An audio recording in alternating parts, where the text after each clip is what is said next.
ពេលនេះក្រុមការងារបានតំណែងទៅកាន់លោកវិជ្ជពឿនរាយការណ៍ចេញពីខេត្តបៃលិនជំរាបសួរលោកពឿនតើព្រឹកនេះមានអ្វីជំរាបជូនទស្សនិកជនចាស់សូមអញ្ជើញបាទខ្ញុំជំរាបព័ត៌មានមួយ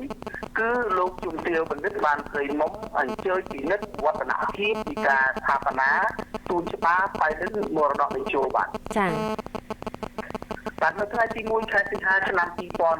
2026លោកជំទាវបណ្ឌិតបានព្រៃមុំអភិបាលនៃគណៈអភិបាលខេត្តបៃលិនអាយដាមសៅសារៈអ្នកតំណាងរាស្ត្រមណ្ឌលបៃលិន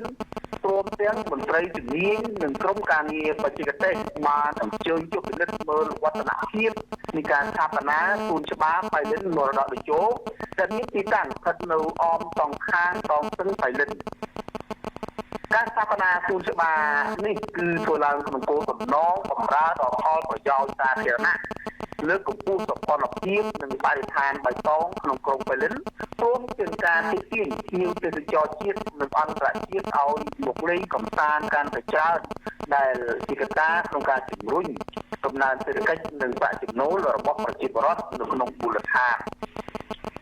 លើសពីនេះការប្រសិទ្ធនាមទូនច្បារបៃលិនមរតកតេជោគឺដើម្បីសម្ដែងនៅវប្បធម៌កតញ្ញូការដឹងគុណនិងរំលឹកដល់វីរភាពស្នាដៃនៃការស្វែងរកសុខសន្តិភាពរបស់សម្ដេចតេជោហ៊ុនសែន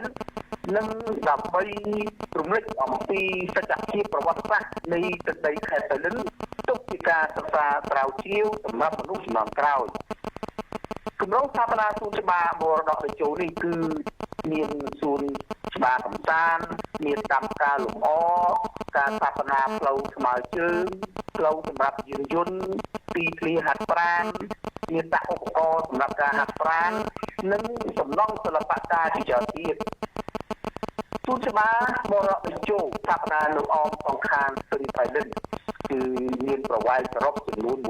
1800ម៉ែត្រចាប់ពីចំណុចស្ពានសន្តិភាពស្ថិតនៅក្នុងភូមិកងោកភូមិទឹកកាច់ស្រុកបណ្ណាក្រៅរហូតដល់ស្ពានអូចាស្ថិតនៅក្នុងភូមិជូលវាសង្កាត់បៃលិនក្រុងបៃលិនខេត្តបៃលិន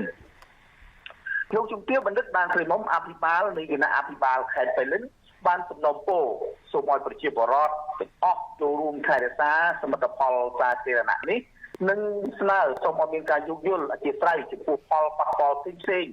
ព្រមទាំងការចូលរួមសហការជាមួយអាជ្ញាធរដើម្បីការស្ថាបនានេះសម្ដេចបានជោគជ័យតាមផែនការកំណត់បានជាព័ត៌មានពីខេត្តបៃលិនសម្រាប់សូមបញ្ចប់តែប៉ុណ្ណេះបាទចាអរគុណច្រើនលោកពឿនសម្រាប់សេចក្តីរាយការណ៍ចេញពីខេត្តបៃលិនជម្រាបលាបាទសូមអរគុណសូមជំរាបលាបាទចា